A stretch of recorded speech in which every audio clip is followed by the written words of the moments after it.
بسم اللہ الرحمن الرحیم۔ السلام علیکم۔ آج ہم بات کریں گے 3 اہم ایشوز کے حوالے سے۔ کلبھوشن یادو کا جو معاملہ ہے اس پر بھارت کے وزارت خارجہ نے آج وہ بات کی ہے جو ہماری اپوزیشن چاہتی تھی اور جو ہماری اپوزیشن کا ایجنڈا تھا۔ بڑی اہم ڈیٹیلز ہیں جو میں آپ کے ساتھ شیئر کرنے جا رہا ہوں، اور یہ وہ چیز ہے کہ اب بھارت دھمکیاں دے رہا ہے کہ ہم عالمی عدالت میں جا رہے ہیں پاکستان کے خلاف۔ وہ کام جو حکومت نے موقع نہ دیا، وہ کام جو اسلام آباد ہائی کورٹ نے موقع نہ دیا بھارت کو،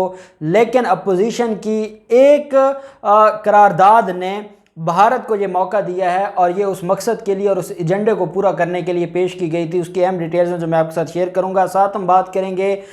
حمزہ شہباز کی پرویز الہی کے ساتھ ملاقات ہوئی ہے۔ کیا وہ ملاقات اس لیے ہوئی ہے کہ جو آگے عثمان بزدار کو ہٹانے کے لیے حمزہ شہباز پچھلے 2 ہفتوں سے ورکنگ کر رہے ہیں، اس مقصد کے لیے یہ ان کی ملاقات ہوئی ہے، یا واقعی اپوزیشن لیڈر اور سپیکر جمہوریت کی بنیاد پر اور جمہوریت کو اسٹرینتھن کرنے کے لیے آپس میں ملاقاتیں کر رہے ہیں؟ بڑی اہم ڈیٹیلز ہیں جو میں آپ کے ساتھ شیئر کروں گا۔ اور آخر میں ہم بات کریں گے کہ فرنٹ مین پکڑا گیا تھا آصف زرداری کا، اور اس نے ایسے انکشافات کیے ہیں اور اسلام آباد میں CDA کے ان ملازمین کے نام بتائے ہیں جو آصف زرداری کے کہنے پر پارک لین ریفرنس کے مرکزی ملزمان کی لسٹ میں شامل کیے گئے ہیں۔ اور یہ وہ فرنٹ مین ہے کہ جس کے انکشافات کے بعد فاروق ایچ نائک آج لاہور پہنچے ہیں آصف زرداری کے پاس، اور وہ معاملات ڈسکس کرنے آئے ہیں۔ اصل ایشو کیا ہے، کس کا نام لیا گیا ہے، فرنٹ مین نے کون سے انکشافات کیے ہیں، وہ رپورٹ بھی میں آپ کے سامنے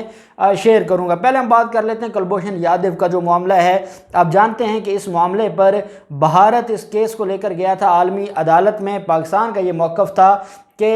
یہ ایک سٹنگ افسر تھا نیوی کا، بھارت کا، اور یہ غداری کرتے ہوئے اور پاکستان میں جاسوسی کرتے ہوئے ایران کے راستے سے پاکستان آیا، اور یہاں پر پاکستان میں دہشت گردی کی مختلف کارروائیوں میں یہ ملوث رہا۔ اس کے بعد جب یہ گرفتار ہوتا ہے، بھارت نے اس کو آفیشلی جو اون کیا اس کلبھوشن یادو کو، اور اون کرنے کے بعد یہ معاملہ پاکستان کی عالمی عدالتوں میں آ گیا۔ عالمی عدالت نے کلبھوشن یادو کو سزائے موت کا حکم سنا دیا، اور پھر بھارت یہ معاملہ لے کر چلا گیا عالمی عدالت میں۔ اب عالمی عدالت میں بھارت جو کیس لے کر گیا، اس کے پیچھے نواز شریف کا کتنا ہاتھ تھا، نون لیگ کی اس وقت کی جو پاکستان کی حکومت تھی اس کا کتنا ہاتھ تھا، یہ تو وہ سوال ہے جو آپ جانتے ہیں۔ لیکن بہرحال پاکستان کی حکومت آ گئی، پاکستان تحریک انصاف کی حکومت آ گئی، اور اٹارنی جنرل نے وہاں پر کیس لڑا اور کیس پاکستان جیتا۔ عالمی عدالت نے وہ جو فیصلہ تھا اس کو برقرار رکھا، اور ساتھ یہ کہا کہ نظر ثانی کا حق دیا جائے، اور یہ ہمارے ہاں قانون میں ہے کہ جب بھی کسی کا کوئی معاملہ ہو تو اس کے خلاف نظر ثانی کی جا سکتی ہے، اس فیصلے کے خلاف نظر ثانی کی جا سکتی ہے۔ اور عالمی عدالتوں کے فیصلوں کے خلاف پہلے ہائی کورٹس میں اپیلیں چلتی رہی ہیں جب عالمی عدالتیں کام کر رہی تھیں۔ پاکستان نے کہا ٹھیک ہے، جو قانون کے مطابق ہوگا ہم وہ کریں گے۔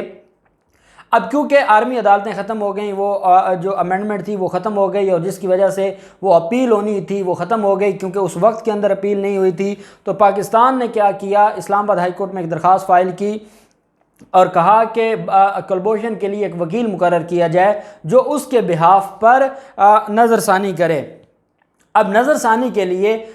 جو آرڈیننس لے کے آئی پاکستان کی حکومت، وہ آرڈیننس یہ تھا کہ اس کو حق دیا گیا کہ وہ نظر ثانی کرے۔ اب وکیل بھی ہماری عدالتیں مقرر کریں گی، وکیل کوئی بھارت سے نہیں آئے گا، ہماری عدالتیں وکیل مقرر کریں گی، ہماری عدالتوں میں نظر ثانی کا کیس ہوگا، ہمارے ثبوت ہوں گے، الٹیمیٹلی اس کو سزائے موت ہونی ہے، لیکن جو ایک پروسیس ہے اس کو ہم اڈاپٹ کریں تاکہ بھارت کو منہ کی کھانی پڑے۔ بھارت یہ چاہتا تھا کہ پاکستان اسٹریٹ اوے کلبھوشن کو پھانسی پر لگا دے، لٹکا دے، تاکہ یہ معاملہ ختم بھی ہو جائے، اور ہم پاکستان کو ذلیل کرنے کے لیے دوبارہ سلامتی کونسل میں جائیں، یا ہم توہین عدالت کی درخواست فائل کریں عالمی عدالت میں۔ بھارت کا یہ ایجنڈا تھا۔ پاکستان کی حکومت آرڈیننس لے کے آئی اور اپوزیشن اس کے اوپر وویلا مچایا، صرف اس لیے کہ مودی نہیں چاہتا تھا کہ یہ آرڈیننس آئے، مودی نہیں چاہتا تھا کہ اسلام آباد ہائی کورٹ کوئی وکیل مقرر کرے، مودی نہیں چاہتا تھا کہ نظر ثانی ہو، اور پاکستان اس جو کیس ہے اس کیس میں اس آرڈر پر عمل درآمد کرے جو کہ عالمی عدالت کا آرڈر تھا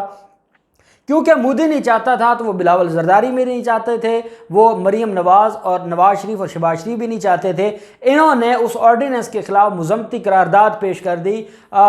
قومی اسمبلی میں۔ جب وہ مذمتی قرارداد پیش کی گئی اور وہ تھی کہ اس کو نظر ثانی کا حق نہیں دینا چاہیے، حالانکہ یہ آرڈر تھا عالمی کورٹ کا، عالمی عدالت کا، انٹرنیشنل کورٹ آف جسٹس کا، اس پر جو وزارت خارجہ ہے انڈیا کی، انہوں نے یہ کہا کہ پاکستان جو آرڈر ہے اس کے اوپر عمل درآمد نہیں کر رہا، اور پاکستان کو جو کہا گیا تھا پاکستان نے اس کے مطابق عمل درآمد نہیں کیا۔ ان کو موقع مل گیا، انہوں نے مذمتی قرارداد ایک پاس کی، پیش کی، اور اس کا موقع مل گیا بھارت کو، اور بھارت نے وویلا مچانا شروع کر دیا اور پاکستان کو بدنام کرنا شروع کر دیا، اور انہوں نے دھمکی دی کہ ہم عالمی عدالت میں جائیں گے۔ خیر اس کا جواب دیا پاکستان کے وزارت خارجہ کے جو ترجمان ہے زاہد حفیظ چودھری نے، انہوں نے کہا کہ بھارتی وزارت خارجہ کلبھوشن کیس میں پاکستانی پارلیمان سے منظور ہونے والی قرارداد پر بے بنیاد باتیں کر کے عالمی عدالت کے خلاف ہرزہ سرائی کر رہے ہیں۔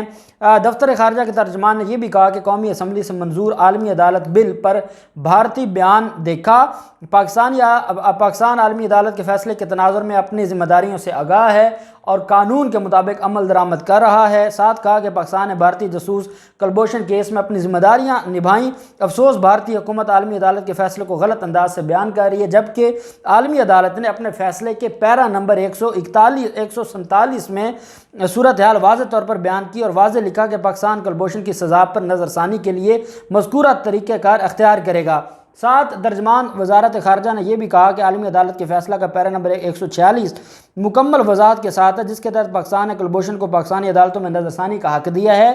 فیصلے کے پیرا نمبر 118 میں عالمی عدالت نے بھارت سے عمل میں نیک نیتی کا مطالبہ کیا ہے، جس کے تحت بھارت اس بات کا پابند ہے کہ وہ کلبھوشن کے لیے قانونی نمائندگی کا بندوبست کرے گا۔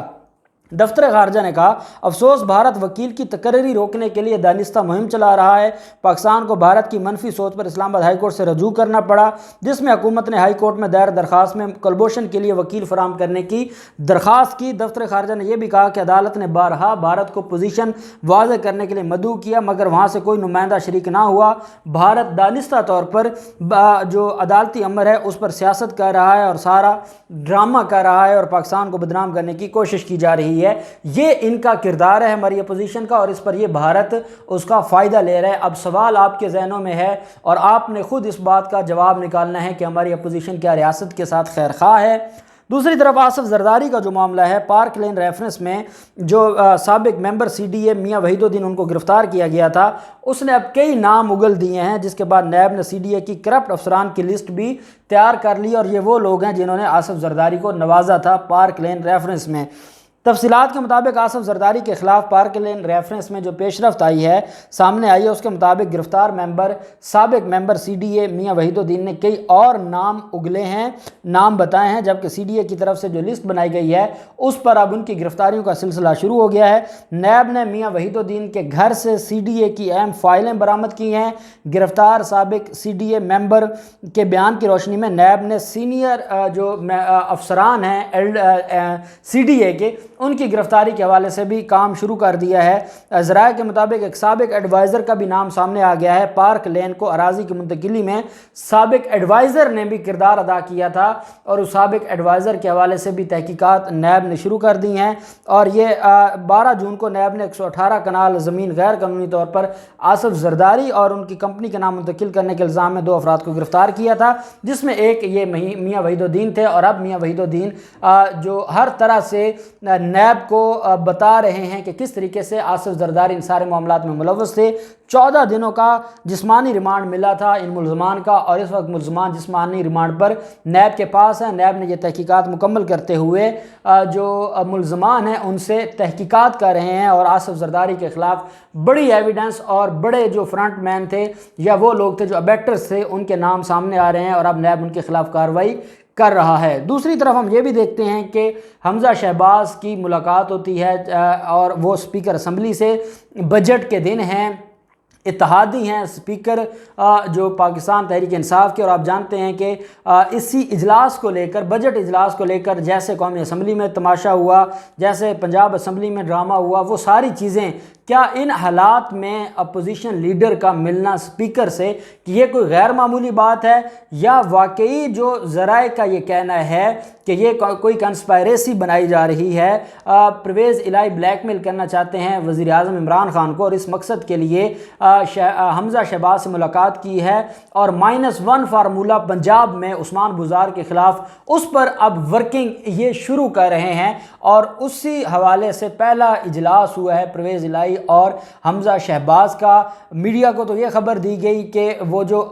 نئی عمارت بنائی گئی ہے صوبائی اسمبلی کی، اس کی مبارکباد دینے گئے تھے، لیکن ذرائع کا یہ کہنا ہے کہ وہاں پر -1 فارمولہ ڈسکس ہوا، اور عثمان بزار کے خلاف جو معاملہ ہے، اور یہ لالچ بھی دیا گیا ہے پرویز الہی کو کہ ہم آپ کو وزیر اعلیٰ بنا دیں گے اگر آپ ہمارا ساتھ دیتے ہیں، کیونکہ یہ کسی بھی صورت میں پرویز الہی ان کو کیونکہ یہ ایک ہی طرح کے لوگ ہیں، تو پرویز الہی تو ان کے لیے ایک اچھی آپشن ہے، لیکن عثمان بزار جو عمران خان کی بات مانتا ہے وہ اچھی آپشن نہیں ہے، اور یہی وجہ ہے کہ اب انہوں نے یہ کنسپائریسی شروع کر دی ہے، اور اس پر باقاعدہ نواز شریف نے حمزہ شہباز کو یہ ٹاسک دیا تھا کہ آپ اس پر ورکنگ کریں، اور اسی کڑی کی صورت میں اور اسی کی کو آگے بڑھاتے ہوئے حمزہ شہباز نے یہ ملاقات کی۔ اب دیکھتے ہیں کیا ہوتا ہے مستقبل میں، سیاست کہاں جاتی ہے، جو بھی ڈیٹیلز ہوں گی ہم آپ کے ساتھ شیئر کرتے رہیں گے۔ اللہ پاک پاکستان کا حامی و ناصر ہو۔ بہت شکریہ۔ اللہ حافظ۔ پاکستان زندہ باد۔